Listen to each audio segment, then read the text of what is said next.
So mga bagay na kailangan mong gawin upang magsisi at bumalik sa iyong muli ang ex mo.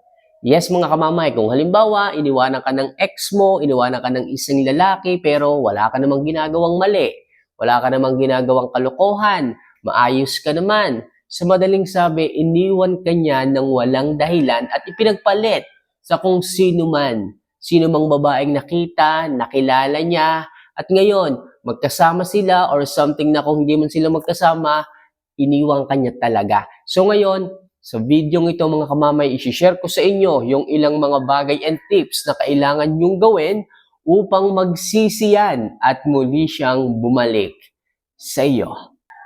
So huwag natin masyadong patagalin ito mga kamamay. Ano ba yung unang dapat mong gawin?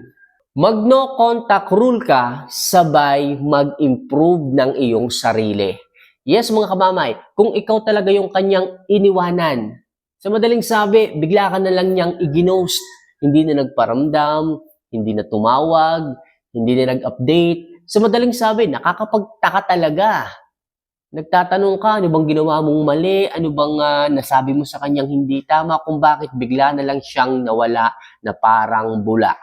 Sa madaling sabi mga kamamay, alam na niya kung ano ang magiging reaction mo. Hahabol ka sa kanya, magme-message ka sa kanya, tatawagan mo siya, yung mga kamag-anak niya, kukulitin mo, pati yung kanyang mga kaibigan para lamang maiparating sa kanya yung gusto mong sabihin. Pero mga kamamay, kung alam mo sa sarili mo na hindi ka naman talaga nagkulang, kung alam mo sa sarili mo na wala ka naman talagang ginawang pagkakamali, talagang yung lalaki lang talaga ang naghanap ng iba, ng iwan, okay, at hindi na nagparamdam, well, ang dapat mong gawin, mag-no contact rule ka na din sa kanya, at syempre, kailangan mong mag-ayos, mag-improve ng sarili, at higitan pa kung ano ka kahapon.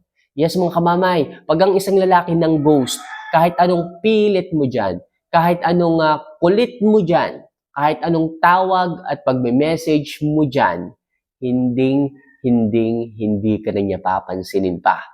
At ano ang magandang paraan at ano ang magandang dapat gawin upang muli siyang bumalik at magsisi? Siyempre, hindi ka na maghahabol. Magno-no contact rule ka na din. Wala ka na rin paramdam sa kanya. Yung tipong parang tinanggap mo na kaagad ang lahat-lahat ng ginawa niya. Pero, mga kamamay, may pero. Kailangan mag-ayos ka, kailangan magpaganda ka, kailangan mag-improve ka para makita ng isang lalaki na ng isang babaeng iniwanan niya is ganito na ngayon. Tandaan niyo mga kamamay, kung alam mo na wala kang ginawang pagkakamali, hindi ka dapat naghahabol. At ang isang lalaking nang iwan, talagang may oras yan para tingnan ka. Okay, hindi niya na maaalis sa kanyang sarili na ma-curious muli sa iyo. Kamustahin ka or something na kung hindi ka man kamustahin, tingnan ang profile picture mo, anong update na sa'yo, tanungin yung kaibigan niya na nakikita mo kung ano nang nangyayari sa'yo after kanyang maiwan.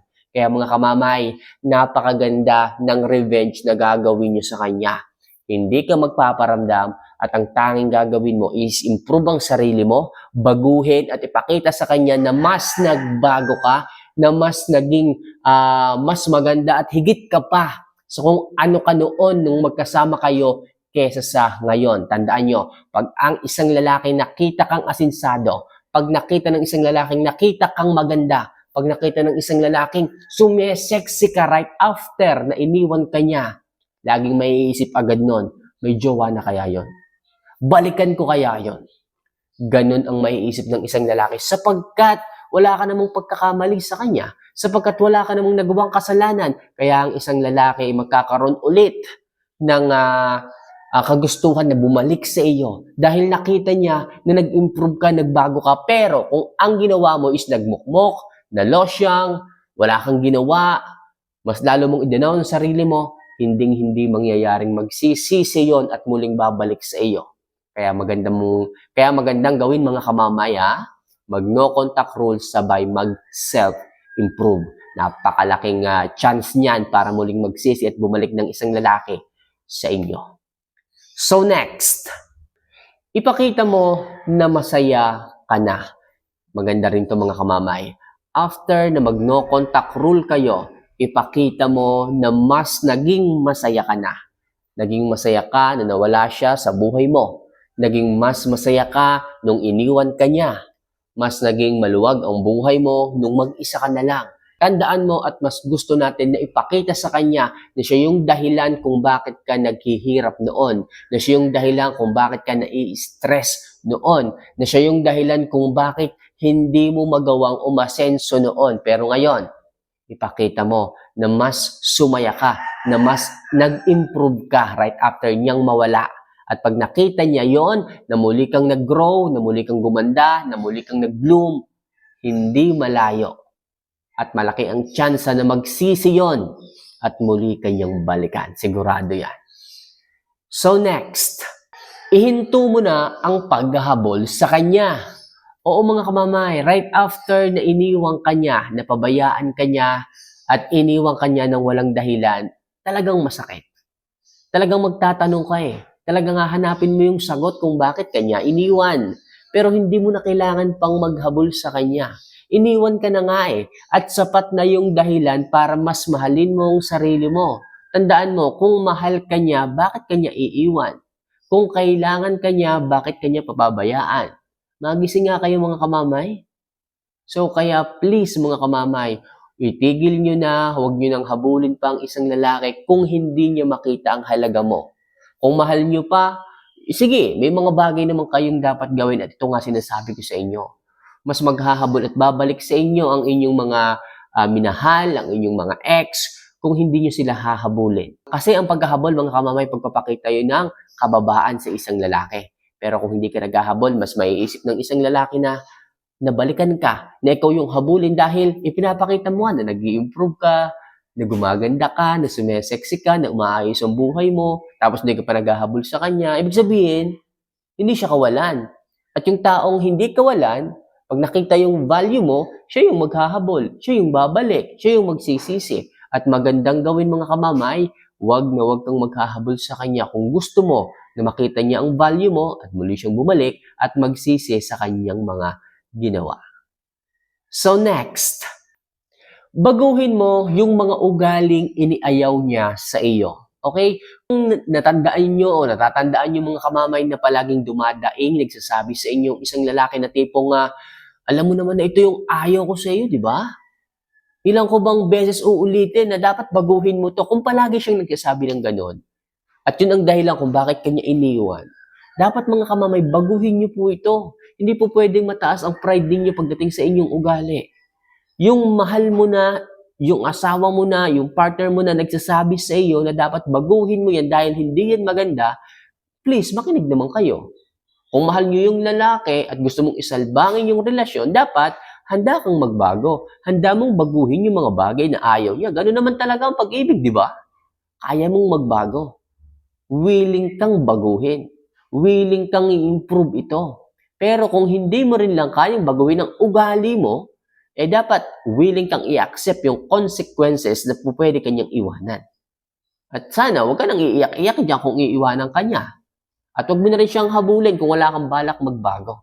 Kaya mga kamamay, kung gusto mo na magsisi, bumalik sa iyong isang lalaki, dapat willing kang baguhin kung ano man yung mga bagay na ayaw niya sa iyo. And last, i-improve ang status mo at mag-makeover ng simple lang.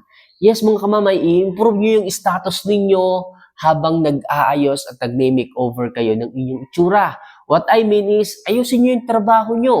Sa araw-araw, ipakita ninyo na presentable kayo, na pumapasok sa trabaho, maayos, nag-self-improve, nag-makeover ng maayos, pero hindi naman sobra. Pag nakita ng isang lalaki na ganon, ibang-iba na talaga yung babae na yon. Talagang nakafocus na sa trabaho. Gusto na talagang umasenso. Gusto na talagang mag-self-improve.